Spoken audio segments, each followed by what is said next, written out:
and welcome to Music at the Piano. In today's video, I want to look at number 13 from the Opus 1, 24 short and easy pieces from the point of view of its structure. What's interesting about this piece is that the last 4 bars of every line are exactly the same. And here they are.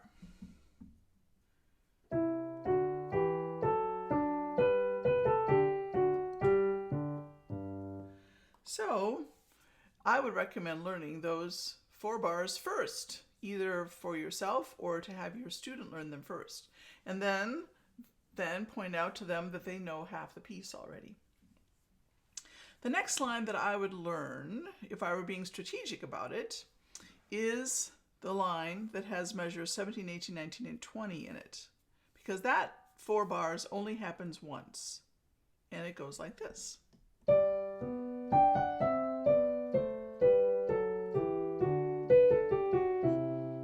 Well, I say it only happens once, except the last measure happens in this octave or this octave every single time, every single line. So that's, again, something that to point out. Then the first 4 bars repeats itself over here an octave higher. And in the second line, the first 4 bars repeats itself here an octave higher. So from the point of view of the structure, you could say that this line is capital letter A, and the first 4 bars would be lowercase letter a, and then these 4 bars are lowercase letter b. And since these are all the same, except for being an octave higher, and that really doesn't make it different. But if you wanted to say it was different, you could put the little number 1 there. So this would be lowercase letter b, lowercase letter b, lowercase letter b, b prime, or b1, b1. And then this 4 bars right here would be letter C, because it's not like A and it's not like B, so it's C. But the line is called capital letter B. So this is a phrase. All the phrases end on the tonic of G. So, and the first half of each phrase ends on the dominant. So this is an antecedent and this is a consequent, and together they make up a phrase. Or this is a question and this is an answer. So capital letter B for this line, capital letter C for this line, which means that this 4 bars would be labeled baby lowercase letter d, because it's not an A, it's not a B, and it's not a C. Then you get back to capital letter A, or because it's an octave higher, if you want to say that show that it's slightly different, you put the little number 1 there. And then that's going to be baby A, lowercase letter a prime, and b prime. And then this would be capital letter B, and if you're being particular about it, b1, and then this would be, I labeled that wrong, which is not unusual. I tend to make mistakes around here. This is C prime, and then B prime. So I just found that interesting how it held together, and how he uses his materials in variation and repetition.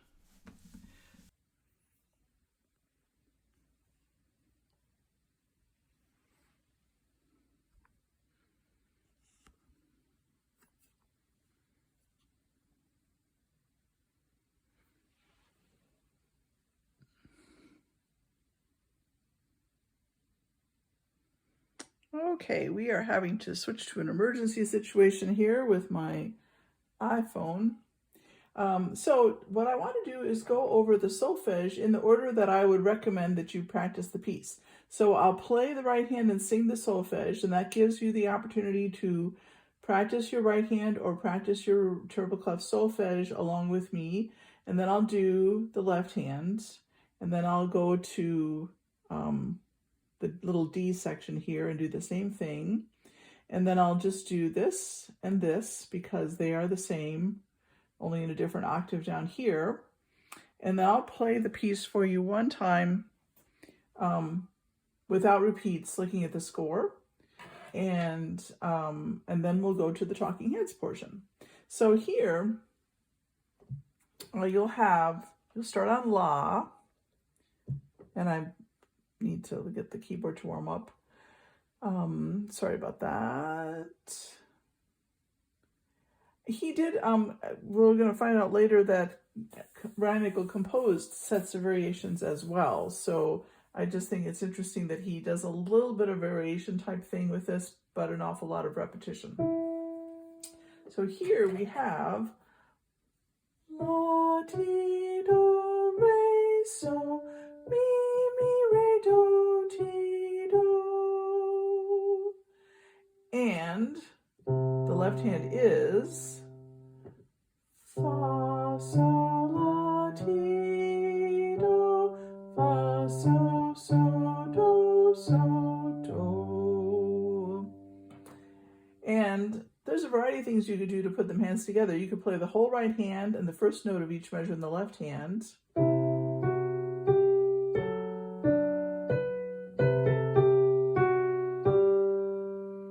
And you could play the whole left hand and the first note of each measure in the right hand.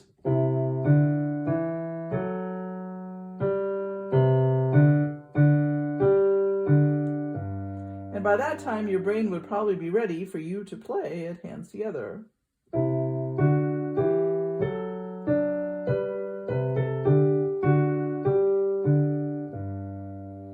Then over here, in the section that doesn't repeat, which is why it's a good idea to learn it first so you practice it a little bit more often, because every time you play the piece, you're going to practice all the other lines twice.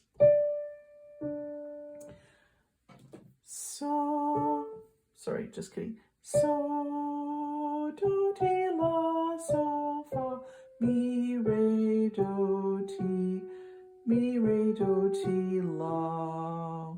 And the left hand goes so, mi, just kidding. Do, mi, so, fa, mi, re, do, ti, la, so. And again, the whole right hand and the first note of each measure in the left hand.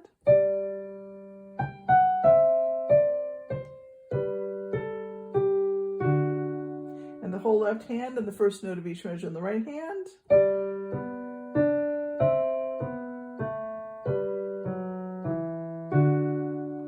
And then you probably would do it a little more slowly a few times before you tried it together like this.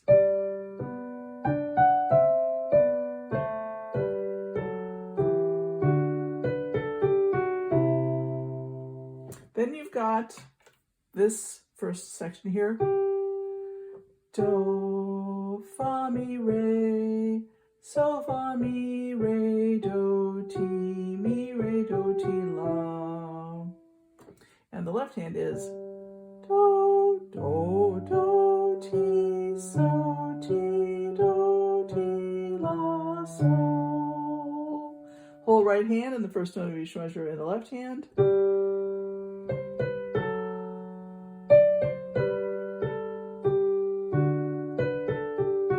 Whole left hand.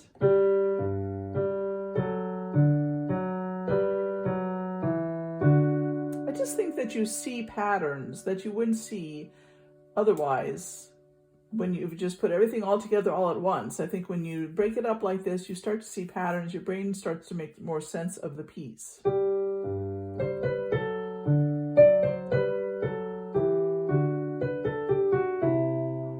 And then the last section that we have to do is over here. So, mi, so, fa, mi, re, so, do, fa, mi, re, do, ti, la. And the left hand goes do, ti, la, so. So by the time you play the whole right hand and the first note of each measure with the left hand, you've played this section hands together.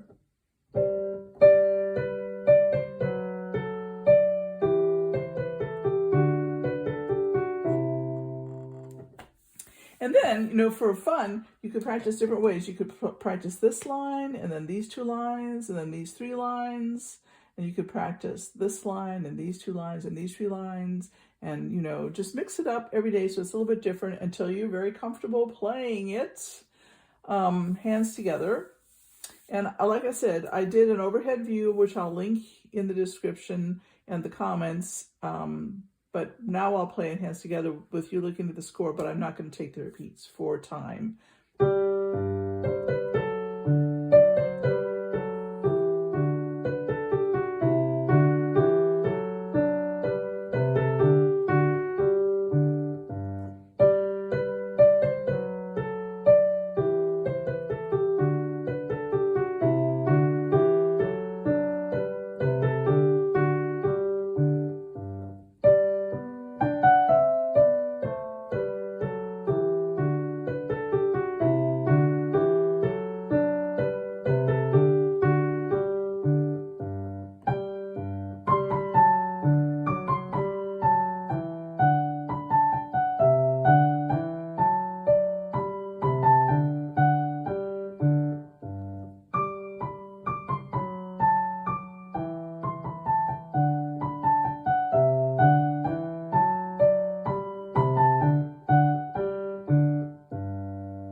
I should mention, I did create a dynamic scheme for myself when I recorded the keyboard version overhead view with the repeats. So I went soft the first time, then loud, loud the first time, then soft, soft the first time, then loud, loud the first time, then soft, soft the first time, and loud. And I did that so that I could have variation on the repeats, and that I would end with a louder loud. And I did that so that I could have variation on the repeats, and that I would end with a louder final phrase. All right, be back shortly. In today's Reinagle Minute, we're going to look at what led up to, what activities led up to Alexander Reinagle composing this set of 24 short and easy pieces for keyboard. So he was born in 1756. At the age of 14, in April of 1770, we know that he performed in a public recital, or he either had his own recital or he was in part of a larger group recital, but it was a public performance in Edinburgh, and he was identified as being a student or scholar of Mr. Taylor, which it is assumed to be Rayner Taylor, and I'm going to see if I can find out more information about him as well. Later, after following his studies with Mr. Taylor, he went to the continent, Europe, 2 times to further his skills, and if I find out who he studied with there, I will certainly let you know. While there, he made the acquaintance of Carl Philipp Emanuel Bach. I'm being attacked by my cat. And he heard him improvise and was very inspired by Bach's use of harmonies and improvisation and colorful harmonies. But by that time, Bach was probably playing on the early piano, not so much the harpsichord. Bach worked for King Frederick the Great of Prussia, who had an extensive collection of keyboards, piano keyboards. Anyway, he and C.P.E. Bach maintained a correspondence over the years, so they had a relationship, a friendship. In 1778, when he was age 22, oh, Muffy she's not very happy right now. He moved to Glasgow on his own, not with his family. And according to Robert Hopkins' article in The Grove online, which I will be citing the source in the description.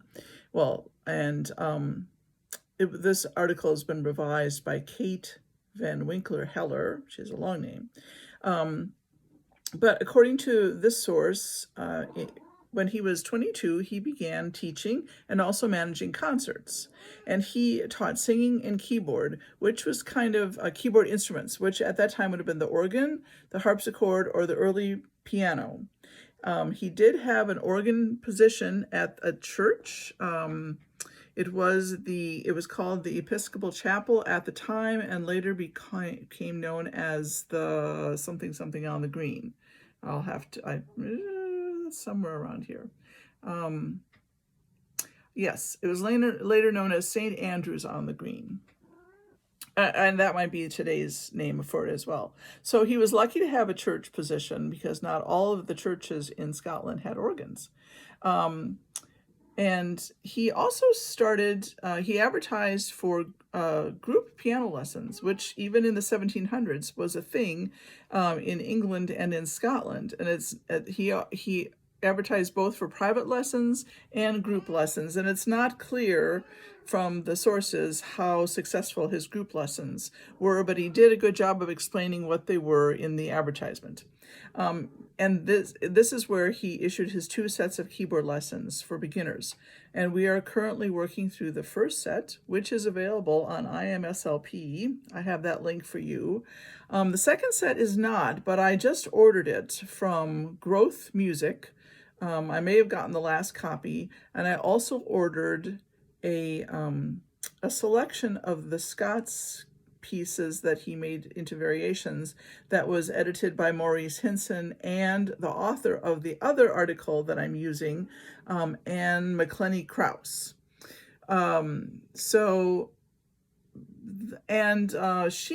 She indicates or tells us that the compositional evidence of C.P.E. Bach's influence on Alexander Reinagle is particularly apparent, if for those of you who want to go online and find this, in the Andante movement of Reinagle's Sonata No. 4 in F major. It shows the influence of the solfège of the style of music that Bach played and his use of expressive and colorful harmonies. So the name of the collection for the Scots tune is A Collection of the Most Favorite Scots Tunes with Variations for Harpsichord.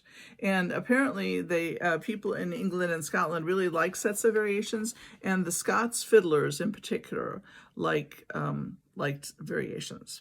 So some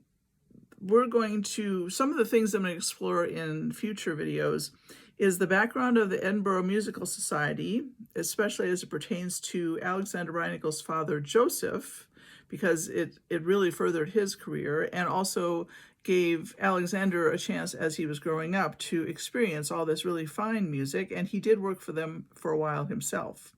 And then I also want to cover his life from Glasgow to the U.S. There's a lot there, and then his life in the U.S., so there's plenty of opportunity for me to be talking at you. Thank you for listening. Please like and subscribe if you so desire. And I hope to see you in another video.